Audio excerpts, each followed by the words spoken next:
اس دوران حضرت عثمان غنی کے قاتلین جو بلوائی تھے، جو لشکر کشی کر کے آئے تھے اور دیہاتوں میں دور دور علیحدہ علیحدہ بیٹھے کہ جب مسلمان حج پہ نکل جائیں ہم بالکل یکبارگی سے مدینہ پاک پہ حملہ کریں، تو وہی ہوا جب مسلمان حج پہ گئے، کسی کو کان و کان خبر نہیں، ان حضرات نے حملہ کیا، کچھ دن محاصرہ کیا۔ حضرت عثمان سے حضرت علی نے اجازت طلب کی کہ آپ ہمیں اجازت دیں، ہم ان کے خلاف دفاع کریں۔ حضرت عثمان فرماتے تھے میری ذات کی وجہ سے حضور کے شہر میں کسی کا خون نہ بہے، علی میری گردن کٹ جائے گی نا میں اسے برداشت کر لوں گا، لیکن حضور کے شہر میں فساد کو برداشت نہیں کرتا۔ حضرت علی المرتضیٰ فرماتے کہ فساد تو وہ کر رہے ہیں، ہم اس فساد کا جواب دینا چاہتے ہیں۔ حضرت عثمان فرماتے ہیں میں حکماً کہہ رہا ہوں، جب مجھے امیر المومنین مانا ہے، آپ نے میری بیعت کی ہے، تو میرا حکم آپ پہ ماننا واجب ہے۔ آپ نے کوئی کسی قسم کی ان کے ساتھ لڑائی وغیرہ نہیں کرنی، بالکل روکا ہوا تھا۔ اور فرماتے تھے حضرت عثمان کہ مجھے پاک پیغمبر صلی اللہ علیہ وسلم فرمایا تھا یا عثمان ان اللہ یکمسک قمیصا فإن ارادک المنافقون ان تخلع فلا تخلع لهم۔ حضور علیہ السلام نے مجھ سے وعدہ لیا تھا عثمان ایک وقت آئے گا اللہ آپ کو خلافت کی قمیض پہنائے گا، عزت دے گا، اگر چند شریر لوگ اسے اتارنے کے لیے کچھ حرکتیں کریں تو ان کے لیے اس قمیض کو نہ اتارنا۔ بس وہ کہتے تھے میں اس پہ عمل پہ رہا ہوں، باقی میں نے لڑائی نہیں کرنی۔ وہی ہوا، حضرت عثمان مظلوماً شہید ہوئے۔ حضرت علی المرتضیٰ سمیت سب حضرات کے گویا ہاتھ باندھ رکھے تھے، حضرت عثمان نے کہا آپ نہیں لڑنا، تو وہ اطاعت امیر میں کچھ نہ کر سکے، وہ اپنا کام دھندا کر کے اور وہاں سے دفع ہو گئے، چلے گئے۔ کچھ لوگ ایسے تھے جو مجمع تو زیادہ تھا، ان میں کچھ لوگ قاتل تھے۔ اب اصل کون ہے اصل کون نہیں ہے، یہ ایک معاملہ چلتا رہا۔ حضرت عثمان غنی کے بعد صحابہ کرام نے اتفاقی طور پہ امت مسلمہ کا قائد، لیڈر، سربراہ اور رئیس سیدنا علی المرتضیٰ کو منتخب فرما لی، اور حضرت علی المرتضیٰ حق والے بھی تھے، صاحب حق بھی تھے، ان کا چوتھا نمبر بھی تھا، انہی کے ہاتھ پر بیعت ہو گئی اور مسلمانوں نے انہیں امیر المؤمنین تسلیم کر لیا مدینہ منورہ میں۔ حضرت علی المرتضیٰ رضی اللہ تعالی عنہ نے خلافت پر پاؤں ابھی مضبوط رکھنے کے لیے جب بیٹھے ہیں تو عالم یہ ہے کہ مدینہ میں چند مسلمان ہیں، جو باقی لوگ ہیں انہیں اطلاع یہ تو گئی ہے کہ مدینہ میں حضرت عثمان ظلماً شہید ہیں، لیکن انہیں یہ نہیں پتا کہ حضرت عثمان کا دفاع نہ کرنے پر حضرت عثمان کا حکم ہے کہ آپ نے لڑنا نہیں ہے۔ دور والوں کے پاس جب معاملات گئے تو وہ حیران ہوئے، سب نے مدینہ منورہ مراسلہ بھیجا، رابطہ کیا کہ جب علی المرتضیٰ جس شخصیت رضی اللہ عنہ وہاں موجود ہیں، آپ نے قاتلین عثمان سے بدلہ کیوں نہیں لیا، آپ نے کا کردار کیا ہے؟ یہ انگلیاں اٹھنے لگی۔ ان میں سب سے پہلے اہل شام میں حضرت امیر معاویہ رضی اللہ تعالیٰ عنہ کے بارے سے یہ باتیں آنے لگیں کہ جب امیر المؤمنین ظلماً شہید ہوئے ہیں تو جو لوگ وہاں موجود تھے انہوں نے دفاع کیوں نہیں کیا؟ اچھا دفاع نہ کر سکے تو بعد میں بدلہ کیوں نہیں لیا؟ یہ سوالات اٹھے۔ کیوں؟ حضرت عثمان غنی کے سگے بیٹے حضرت عبداللہ بن عثمان، ایک روایت میں آتے ہیں ابان ابن عثمان رضی اللہ عنہما میں سے کوئی ایک بیٹا تھا جو حضرت معاویہ کے ساتھ ملک شام میں موجود تھا، اور وہ قرآن کریم کی آیت پڑھ کے سوال کر رہے تھے کہ اللہ فرماتے ہیں فَقَدْ جَعَلْنَا لِوَلِيِّهِ سُلْطَانًا، اولیاء مقتول جو ہوتے ہیں جن کا بندہ شہید ہو جائے، قتل ہو جائے، انہیں اس کا حق لینے کا اللہ حق دے رہے ہیں۔ ہمیں قاتل عثمان چاہیے، ہمیں اس کا سر چاہیے، یہ ان کے مطالبات تھے۔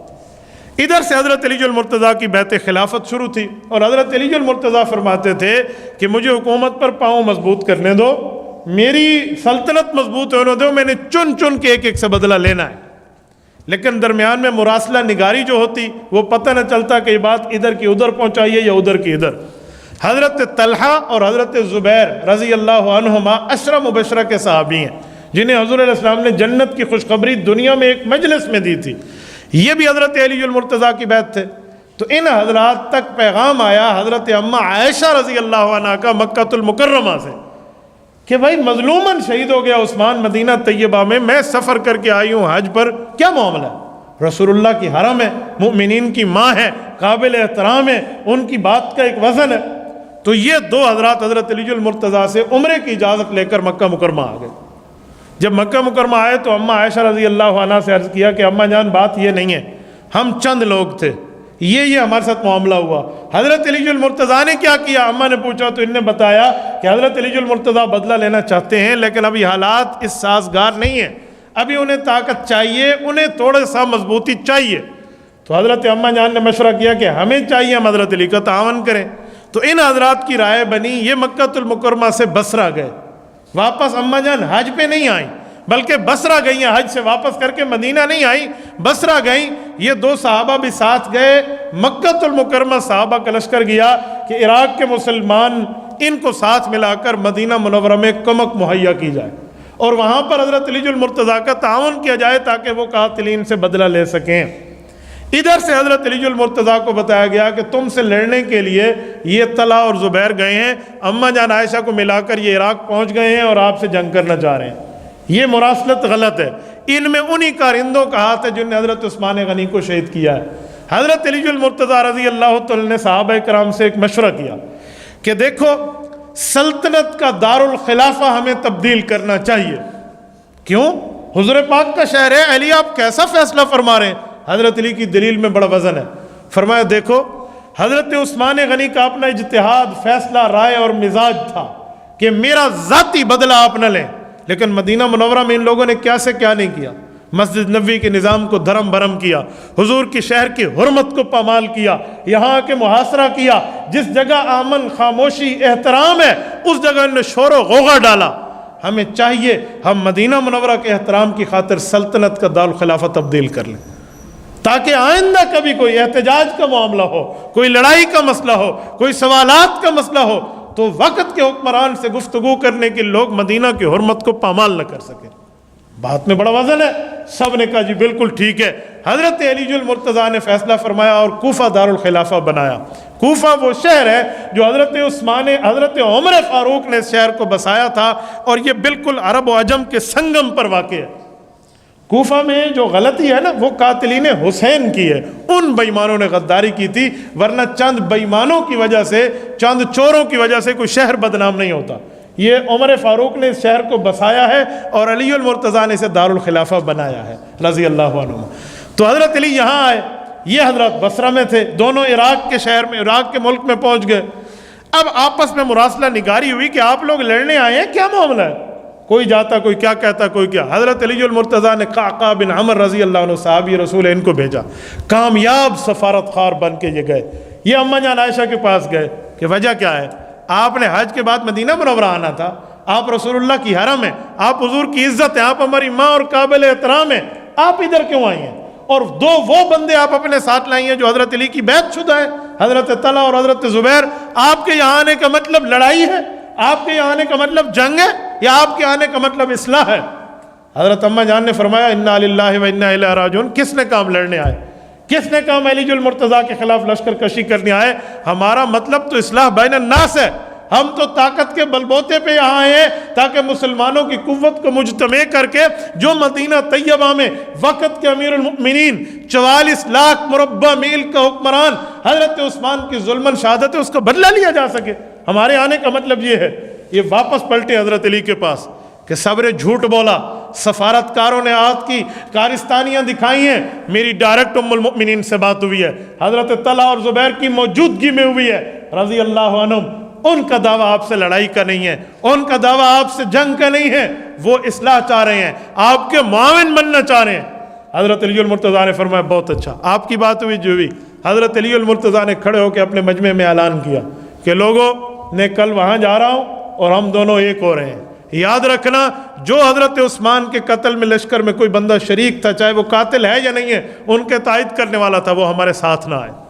یہ حضرت علی المرتضیٰ کا اعلان سننا تھا کہ جو بے ایمان لشکر میں گھسے ہوئے تھے، اپنے بن کے تھے غیر، انہوں نے آپس مشورہ کیا کہ دال نہ گلی، دال نہ گلی، اب معاملہ خراب ہے، آپ کچھ کریں۔ آپ تاریخ ابن عساکر اٹھائیں، تاریخ طبری اٹھائیں اور فتنہ ابن سبا امام اہل سنت مولانا عبدالشکور لکھنوی رحمہ اللہ کی اٹھائیں۔ میں ان سب کا خلاصہ پیش کر رہا ہوں۔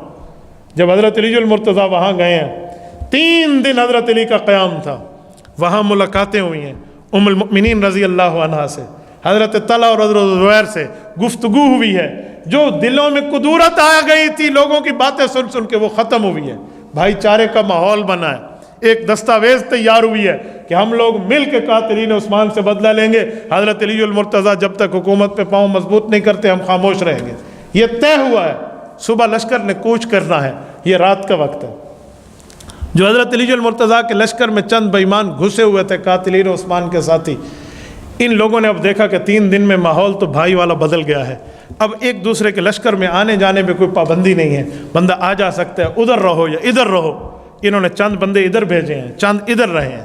طے یہ ہوا ہے کہ جس وقت رات کا وقت چھا جائے گا، تہجد سے پہلے یا تہجد کا وقت ہوگا، اور اس وقت حضرت عائشہ کے لشکر سے کچھ لوگ جو ہمارے جائیں گے، انہوں نے تیر مار کے جنگ کا آغاز کرنا ہے حضرت علی کے لشکر پہ، اور جو ادھر والے ہوں گے انہوں نے جواب دینے کی کوشش کرنی ہے. تو اس میں پھر جنگ چھڑے گی، جو مقصد دشمن اسلام چاہتا ہے وہ حاصل ہو جائے گا. اور وہی ہوا.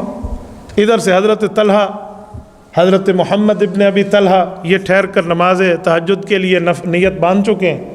ادھر کے لشکر میں سیدنا علی المرتضیٰ، امام حسن، امام حسین، حضرت محمد بن حنفیہ رضی اللہ عنہم، یہ حضرات ٹھہر چکے ہیں. ادھر کا تیر حضرت طلحہ کو لگتا ہے. کہاں سے آیا؟ سامنے سے. کیا ہوا؟ مجمع میں ایک شور و غل پڑا ہے. وہ ایک تو نہیں، وہ تو کئی تیر آئے تھے. اوہو، اب لوگوں نے کیا کہا؟ دیکھو علی المرتضیٰ نے غداری کی ہے، نعوذ باللہ. دیکھو اس نے ہمارے خلاف بدعہدی کی ہے، دھوکہ دے کر صلح کی تھی، دھوکے کی بنیاد پہ دستاویز تیار کی تھی. اب اس نے وہ معاہدہ اور صلح بندی توڑ دی ہے نا. اور جب ادھر تیر گئے ہیں تو حضرت علی المرتضیٰ کو یہی لوگ کہنے والے تھے، دیکھا حضرت، انہی سے آپ ہمیں صلح کے لیے لائے ہیں، انہی کے پاس آپ ہمیں لائے ہیں، اب ہمیں دفاع میں لڑنا پڑے گا. اور لڑائی شروع ہے. یہ کم از کم کوئی 1 ساعت، کوئی 3.5-4 گھنٹے کی لڑائی ہے. اس لڑائی میں اکثریت صحابہ کرام کی، تابعین عظام کی شہید ہوئی، جن میں حضرت طلحہ شامل ہے، بعد میں حضرت زبیر شامل ہیں، حضرت طلحہ کے بیٹے حضرت محمد بن طلحہ شامل، بڑے بڑے اجلہ صحابہ. جب حضرت عائشہ صدیقہ رضی اللہ عنہ نے معاملہ دیکھا کہ کنٹرول نہیں ہے، تو اماں جان عائشہ نے ایک صحابی رسول کو قرآن کریم کا نسخہ دیا.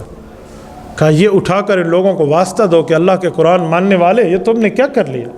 قرآن کہتے ہیں ان العہد کان مسئولا، کہ جو وعدہ کرو گے اس پر پابند رہو گے، اللہ کے ہاں پوچھو گی. یہ آپ نے وعدہ کیوں توڑا؟ کیونکہ اماں جان کے علم میں تو نہیں ہے نا کہ معاملہ کیا ہے.